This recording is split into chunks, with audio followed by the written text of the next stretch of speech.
You should just rent a cheap apartment and live there. After all, someone who just stays at home doesn't deserve to live in this house, said Kelly, who had returned from the city. She was now trying to drive me out of the house where I was living with my in-laws, planning to take my place. My in-laws don't understand working from home, and my husband, who wants the house, is siding with Kelly. Together with Kelly, my husband Eric, and my in-laws keep blaming me. Do they even realize who is paying the mortgage for this house? That's when it struck me. If I left, who would pay the $7,500 monthly mortgage? There was no reason for me to keep living with these people who made me feel so terrible. If they wanted me to leave, then I would leave. I had endured enough, and my anger had reached its peak. I'll change the ownership and mortgage to your name, I told my husband. With that, I divorced my overjoyed husband Eric and left the house. Little did they know they would soon face an unexpected situation. My name is Lauren.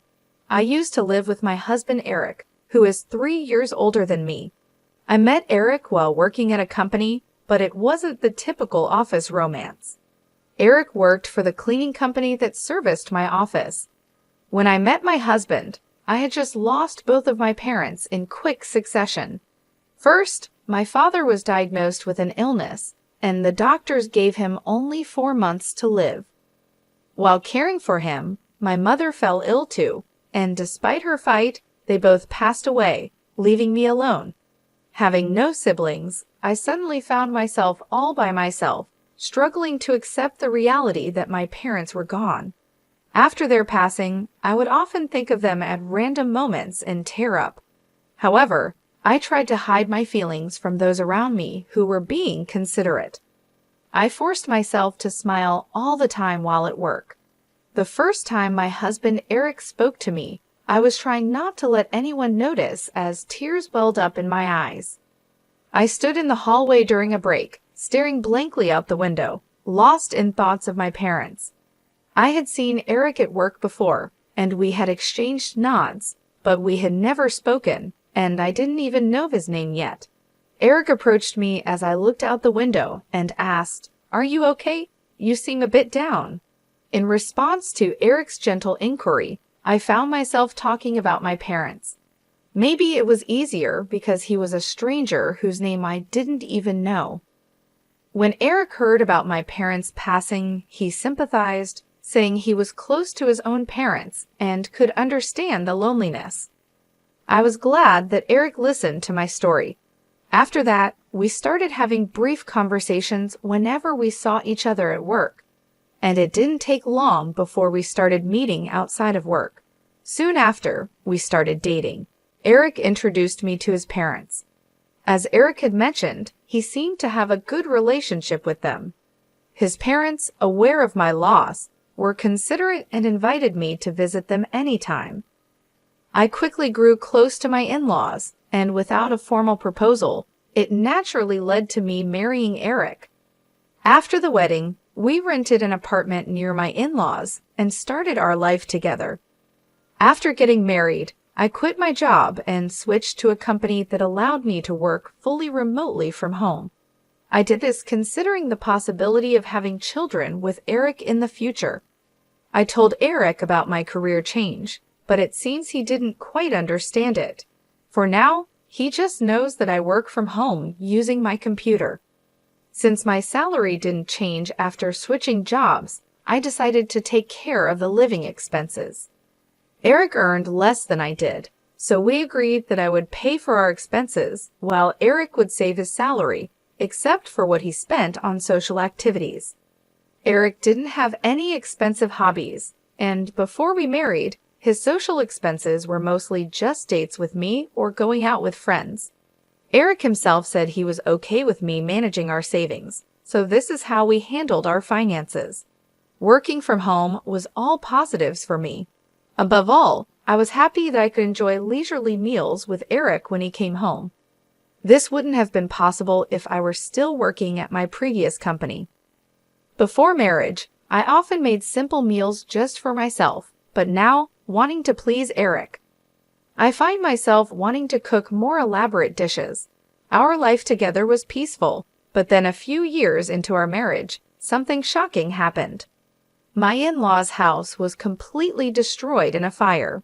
Fortunately, my in-laws were unharmed, but they lost all their possessions and irreplaceable memories like photo albums. For a while, my in-laws stayed in our apartment, and they were deeply upset. I wanted to cheer up the two people who had helped me heal from the loss of my own parents, so I did everything I could to care for them. I cooked, of course, and also took care of the household chores during breaks from work, making sure they felt comfortable. On weekends, Eric and I would go out with them. However, my in-laws felt like they were being a burden and struggled to regain their usual cheerfulness. They often mentioned that they couldn't stay with us forever and were concerned about imposing on us. So my husband Eric and I decided to build a house to live with my in-laws. Until now, my in-laws had never brought up the idea of living together, but Eric and I had been considering it. In preparation, I had been saving from my salary, separate from the savings my husband was making, thinking it was better to get a mortgage sooner rather than later. I suggested that we use this opportunity to build a house. My in-laws were delighted, and the conversation quickly came to an agreement. The house they had lived in was a charming wooden structure built by my great-grandfather. It had been fine when they were younger, but as they aged, they started experiencing various health issues. Therefore, they had many requests for the new house. Eric, too, wanted to add various features, thinking that if we were going to build it, we might as well do it right. Ultimately, the cost ended up being much higher than anticipated. Still, convincing myself that we would be living there for a long time, I agreed to build a house that met all three of their requests. I began to sense something was off around this time. Eric was excessively claiming to his parents, Rachel and Kyle, that he was the one building the house, and they were constantly thanking only him. Even though the house and the mortgage were in my name, and the down payment came from my savings, it seemed like Eric hadn't mentioned this to Rachel and Kyle at all. Because of Eric's insistent claims that it was his house, Rachel and Kyle started pressuring me to thank Eric as well. I appreciate Eric not just for the money. I paid more because I could, not because I wanted gratitude from Eric or Rachel and Kyle. However, even when Rachel and Kyle said things to me, Eric didn't stand up for me. Instead, he jokingly said, "That's right, you should be grateful to me for letting you live in a new house." I was definitely upset after hearing these falsehoods repeatedly. I understand that Eric has his pride, so I didn't ask him to tell his parents the whole truth. But I did ask him to stop making it seem like I was doing nothing. However, Eric, feeling more confident because of our new house, just wouldn't listen. Then I found out that Eric was telling a terrible lie to his parents. He incredibly told them he worked at the same company where I used to work, which is considered a well-known major corporation. True, Eric still has dealings with that company, but as I began to notice Eric's lies and his inflated pride, I started to feel increasingly distrustful of him. I also felt uncomfortable because his parents always seemed to favor him. Still, I thought once we moved into our new home, the issue of who built the house wouldn't come up anymore, so I just kept enduring patiently. However, once our new home was completed and we started living there, their attitude towards me clearly began to change. It seemed like my in-laws, just like Eric, didn't understand the concept of working from home. They thought I was just playing around because I didn't go out during the day and was always at my computer. Eric had been complaining to them that Lauren is just playing around all day, and they seemed to have completely believed it. Before we moved, they never said anything, maybe because they felt I was taking care of them, but the sarcasm increased as soon as we moved. They would say things like, "Eric built such a fine house, and you just stay in and play around. Must be nice. Why don't you work a little and help Eric out?" Even when I was working on my computer, they would come to my room just to make these snide Eric. The discomfort made me leave the house more and more, working from a cafe instead. I repeatedly asked Eric to clear up his parents' misunderstanding. While Eric might not understand the work I do, it's my salary that's supporting his and his parents' lifestyle. All I needed was for him to tell his parents that, but Eric just said, just let them say whatever they want, still not listening. Since they thought I wasn't working, I got stuck with all the housework, and his parents started bossing me around. I couldn't take it anymore and finally stood up to them. Eric was there too, and I thought he would finally take my side seeing how upset I was. But instead, he yelled at me, "Don't talk back." Then he thrust a completed divorce paper at me, threatening divorce if I didn't comply. I had never seen Eric so angry before, and his behavior completely intimidated me, making me give in to him and his parents' demands. From that day on, both his parents and Eric's attitudes towards me turned utterly cold. The only time I felt seen and could find some solace was when I was working at my computer. I immersed myself in work to forget the treatment I received from my in-laws and husband. One day, my sister-in-law Kelly, who had been living in the city, came back to visit. She was coming to see the new house and planned to stay for a while. My in-laws immediately started complaining about me to her. They said, "Lauren is always cooped up in her room playing on her computer. Does she even realize whose generosity allows her to live in such a nice house? What on earth is she doing on that computer all day?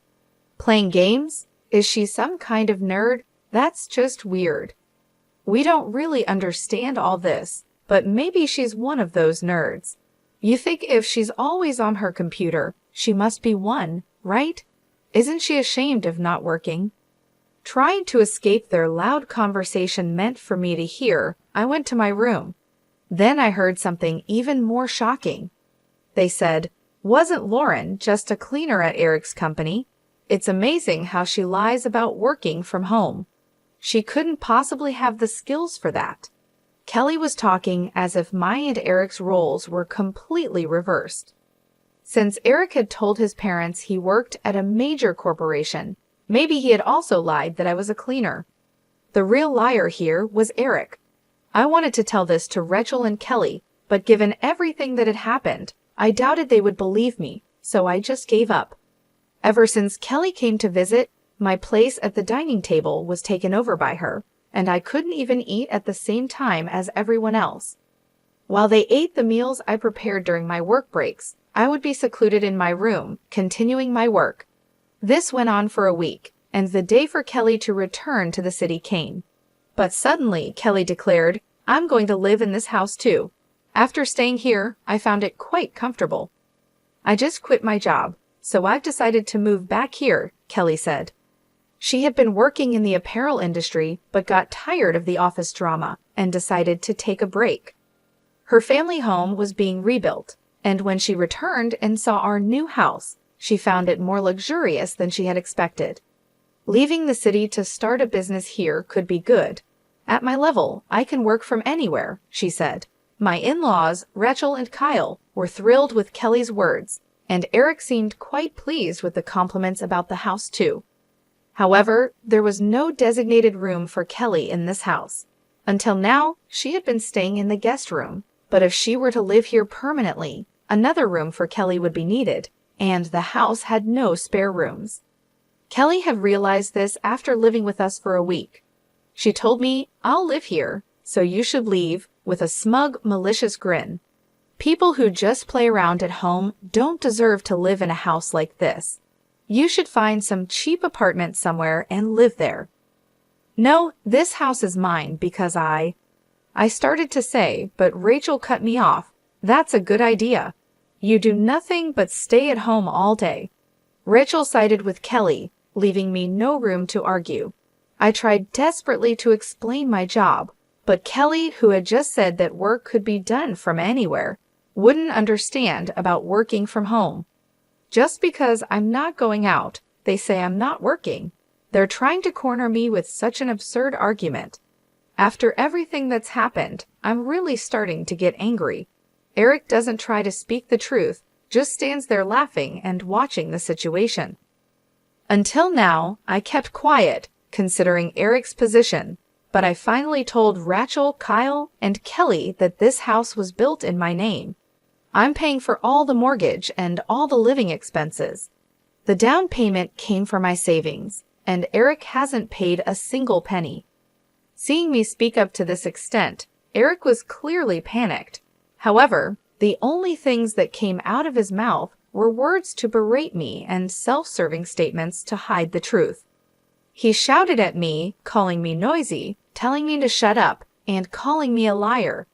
Eric was obviously flustered, and it was clear he was hiding something, yet Rachel, Kyle, and Kelly still defended him, calling me the liar no matter how many times I tried to explain. I said it wasn't a lie, but they didn't believe me. That's when it struck me, if I left, who would pay the monthly mortgage of $7,500? There was no reason for me to keep living with these people, enduring such unpleasantness. If this house is supposedly built by Eric, who works at a major corporation, maybe it should all truly be his. With that thought, I decided to sign the divorce papers that Eric had pushed on me, intending to threaten me. When I offered to change the house's title to Eric's name, he was so delighted he almost danced. He must have thought the house would now fully become his own in name and reality. He's not wrong, but Eric misunderstood one thing. Initially, to change the mortgage to his name, we tried to go through the process together, but Eric disliked the complex procedures and told me to handle it alone. Just you go and listen to all that complicated stuff. It's just a name change, right? Get it ready for my signature only, he said. Since that wasn't possible, I took the reluctant Eric to the bank and a legal professional for consultation. Throughout, Eric didn't listen to the explanations and just played with his smartphone. When it came to signing the documents, he finally became eager. "If I sign this, the house will be in my name, right?" he asked. After I confirmed, he happily signed the documents. Once all the procedures are completed, both the house and the mortgage will finally be Eric's. I've explained it several times, but I wonder if Eric has truly realized it. He was ecstatically reporting to Rachel, Kelly, and Kyle. Even after hearing this, how can they still believe that Eric works at a major corporation and I'm unemployed? I watched this scene with a feeling of astonishment. After changing the house and mortgage to his name, I filed for divorce. "We're going on a trip to celebrate this, so you better move out while we're gone," Eric said. Waiting for the procedures to finalize, Eric took Rachel, Kelly, and Kyle on a ridiculous divorce celebration trip. They were apparently going abroad and wouldn't be back for about 15 days. During that time, I sold all the furniture and appliances I had brought into the house and packed my belongings into the car, ready to leave while handling various procedures in parallel. I was also looking for a new house and moved immediately after packing my belongings. The place I chose for my fresh start is the top floor of a high-rise condo. It was a stroke of luck that this condo worth about $8 million was available. However, given the timing, I thought it must have become available just for me, and I decided to boldly purchase it. For the past few years living with Rachel, Kyle, and Eric had been stressful, so I was thrilled about my new life ahead. In fact, I had an inheritance left by my deceased parents. I had been investing using that inheritance even before marrying Eric. Initially intended as just a way to earn some pocket money, these investments turned out to be a huge success, and now my assets amount to several $1,000,000. I had planned to use that money for a relaxed early retirement with Eric in the future. I had kept this asset a secret, intending to surprise Eric, but now I'm truly glad I never mentioned it. If I had told them, Rachel, Kyle, and Kelly might have joined forces to take my assets. Living with that family, I painfully learned just how careless they are with money. The house I lived in with Eric and his parents was decorated mainly based on their preferences, so it wasn't to my taste.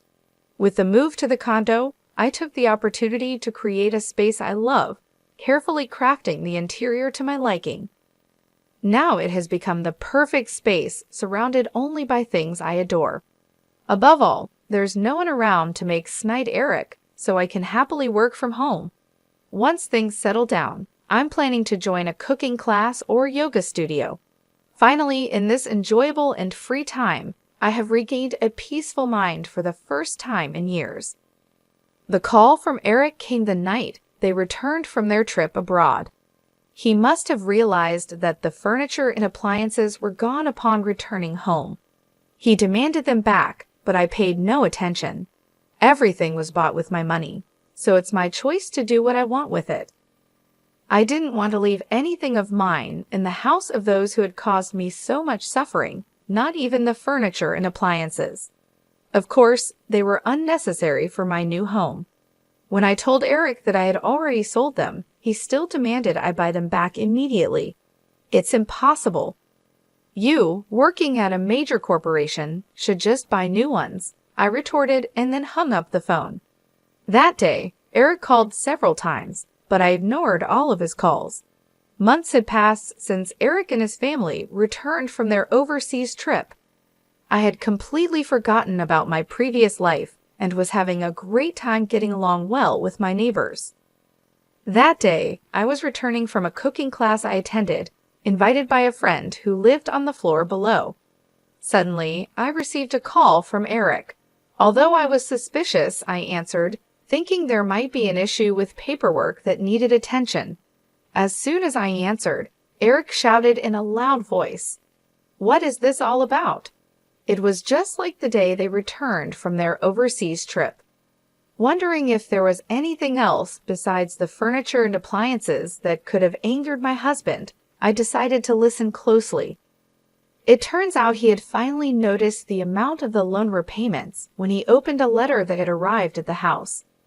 He saw that the loan repayment amount was listed as $7,500 per month, which is why he called in a panic. "Wasn't the loan already paid off?" he exclaimed. "Of course not. The bank explained everything clearly, didn't they?" I replied. "That's impossible. I never heard about it." "With the fire insurance in your savings, why didn't you pay off the mortgage?" he shouted. "No way. That's impossible. Do you even realize how much that house was worth?" I responded. Shockingly, it seems Eric believed the mortgage was already paid off despite the bank's detailed explanation, which he had nodded to. He was apparently under a different impression. I was sitting right next to him, watching and listening, so I remember it well. Even if Eric wasn't paying attention, he had already signed the mortgage transfer, so it was too late now. Eric kept trying to find a way out of the mortgage payments, but there was nothing I could do about it. Eventually, he seemed to realize that he had no choice but to repay the loan and fell silent, seemingly frustrated. "I thought you'd be struggling to find a place to live," Eric said, clearly under the impression that I was in a dire situation. The reason Eric could freely spend his salary until now was because I was the one covering our living expenses. Even after our divorce, I have no trouble living on my own. It's too late for him to realize that he was relying on me for everything. I wondered what kind of life my pretentious ex-husband Eric had been leading these past few months with his parents, Rachel and Kyle. Most likely, they were living luxuriously, doing whatever Kelly suggested, and then he realized there was a mortgage to be paid. I wonder what Eric is going to do now, I thought, as if it were someone else's problem, since we're practically strangers now. I didn't care at all about how much trouble my ex-husband and his parents, Rachel and Kyle, were in. Seeing him so frustrated, I decided to tell him the truth. Too bad, I moved into a luxury condo with the money I made from a successful investment. While he was speechless, I hung up the phone. There were no calls from him after that, so I thought he had managed somehow. But then, out of the blue, he called again. When I answered, wondering what it was about this time, it turned out their house had been seized, and he was in a panic. In the background, I could hear the desperate voices of his parents, Rachel and Kyle, and his sister, Kelly. "What should I do? Help me, Lauren," my ex-husband pleaded desperately. A person claiming to be an enforcement officer was visiting their house, and I could hear Rachel, Kyle, and Kelly addressing the officer in the background.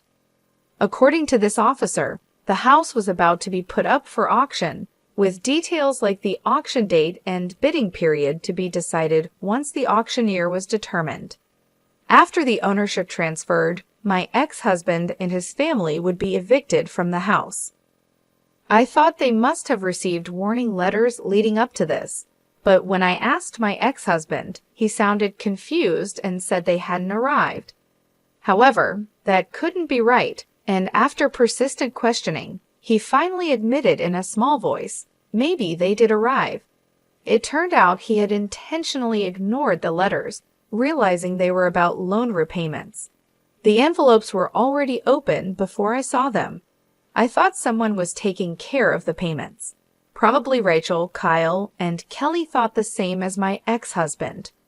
Eventually, a demand for the lump sum repayment of the loan arrived, and it seems my ex-husband and his family were aware of it, but continued to ignore it, thinking someone else would pay it. And so the house was finally seized. Can't you do something now, like pay it off? You could pull everyone's savings together. There's got to be a way, he begged. I couldn't hide my frustration at my ex-husband's helpless tone. When I suggested they pool their savings to pay off the loan, all he could say was, "It's impossible." Apparently, Rachel and Kyle had squandered their savings on an extravagant overseas trip and were planning to rely on their son, who they thought worked at a big company, for their future. It was all just their assumption. Kelly, his sister, who claimed she quit her job to come back home, was actually fired for embezzling company funds. She talked as if she had been hugely successful in the city, but in reality, she was just a modestly paid accountant in a small to mid-sized company. She got hooked on visiting nightclubs and gradually embezzled money from her company to splurge on them. Even though she had returned home, relying on her parents, Rachel and Kyle, she had the nerve to make grand claims. As for my ex-husband, after our divorce, he pretended to be working at a large corporation and started dipping into his savings to cover living expenses. Rachel, Kyle, and Kelly lived lavishly, and the money he had saved while we were married was completely gone. Then came the demand for the lump sum repayment of the loan. As their financial situations came to light, it seemed like the focus shifted from the court case to blaming each other. In the midst of this, my ex-husband started clinging to me. "Please, Lauren, you're living in that high-rise luxury condo now, right? Let's all live together there again." I refused. "We're divorced now, and as far as I'm concerned, we're strangers." Although I had felt a bit sorry for him earlier, I definitely didn't want to live with those people ever again. Hearing the voices of my ex-in-laws, Rachel, Kyle, and Kelly, in the background, I felt more resolved and firmly declined my ex-husband's offer. Upon hearing my refusal, Rachel, Kyle, and Kelly immediately started hurling insults at me. I heard various derogatory terms like heartless, scammer, and thief. Perhaps out of spite for being rejected, my ex-husband joined them in berating me. The noise over the phone was unbearable. Despite everything being the result of their own actions, there was no sign of remorse from them. Eventually, all four of them started blaming each other, leaving me out of it and arguing among themselves. I decided then and there to never involve myself with these people again. I quietly hung up the phone and blocked my ex-husband's number. A few days later, I came across a concerning headline in a corner of the newspaper. The article about a father and son getting into a fistfight and the police being called made me suspect it was about my ex-husband and his father. I decided to contact a mutual acquaintance who lives near my ex-in-law's home. Sure enough, the incident reported in the newspaper was about them, and it happened after I hung up the phone on my ex-husband. The article mentioned that a neighbor noticed the fight and called the police, leading to their arrest. My ex-husband, his father, Rachel, and Kelly, who tried to intervene, all sustained injuries that would take about 3 weeks to heal completely. After receiving a stern warning from the police, they were released. However, the incident making the newspapers meant my ex-husband faced severe reprimands at his workplace, although he wasn't fired. The cause of the fight was exaggerated and quickly spread throughout the company.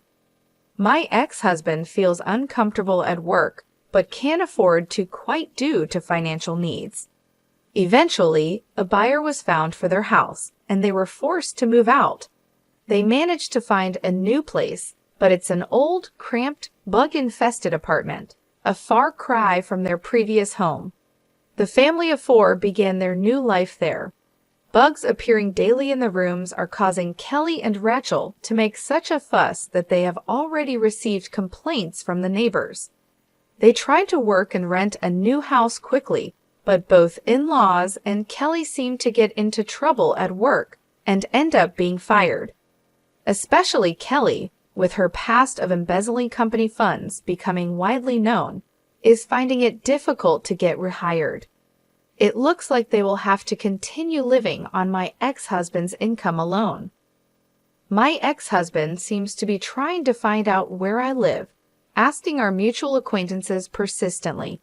They have warned me to be careful. Even if my ex-husband finds my condo, he'll just be turned away by the full-time concierge. I gratefully accepted the advice from my acquaintance and made sure to ask the concierge to be on the lookout. With this, the turmoil with my ex-husband and his family finally comes to an end. It hasn't even been a year since I left that house, but it already feels like a distant past event. I've completely adapted to life in my luxury condo, enjoying my days filled with hobbies and work.